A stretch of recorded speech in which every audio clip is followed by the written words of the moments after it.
மக்களே என்னாச்சுன்னா, நம்ம நியூசிலாந்து வர்சஸ் ஆப்கானிஸ்தான் மேட்ச் பார்க்க போயிருந்தோம். செம்ம ஒர்த்தான மேட்ச்சு. நம்ம எவ்வளோ செலவு பண்ணோம், என்னென்ன சாப்பிட்டோம், என்னென்ன எக்ஸ்ப்ளோர் பண்ணோம் அப்படின்றத அந்த வீடியோ. சனிக்கிழமை வேலை முடிஞ்ச கையோட அவசர அவசரமாக வந்துட்டேன். சம்பளத்தை கூட அக்கௌண்ட்டில் போட்டு விடுங்க அப்படின்னு சொல்லிட்டு 9:30க்கு ட்ரெயின். ஆனால் இங்கேருந்து வீட்டில் கிளம்புறதுக்கு 8:15க்கு மேலே ஆயிடுச்சு.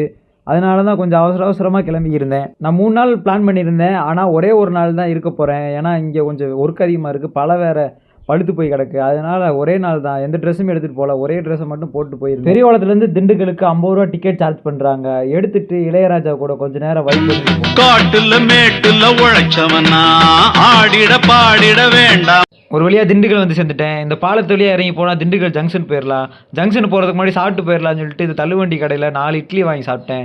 3 சட்னி கொடுத்துருந்தாங்க. எல்லாமே சூப்பராக இருந்துச்சு. அப்புறம் பஸ்ஸில் எனக்கு ஒரு புது நண்பர் கிடைச்சாரு. உண்மையிலேயே இந்த பயணத்தில் எனக்கு நிறைய நண்பர்கள் கிடைச்சாங்க. அவங்க எல்லாத்தையும் ஒவ்வொன்றா உங்களுக்கு காமிக்கிறேன்.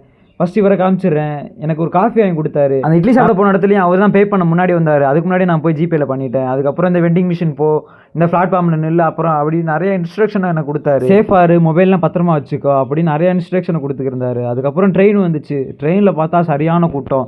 இதில் இடமே கிடைக்காது. அன்ரிசர்வ்னாலே இந்த பிரச்சனை. சீட்டு கிடைக்கல மக்களே. பாத்ரூம் பக்கத்தில் உட்காந்து போக வேண்டிய நிலைமை ஆகிப்போச்சு. ஒன்றும் செஞ்சுக்க முடியல மக்களே. மீதி கதையை பார்ட் 2ல சொல்கிறேன். எல்லோரும் சாப்பிட்டு தூங்க, மகிழ்ச்சியாக இருங்க. Bye by.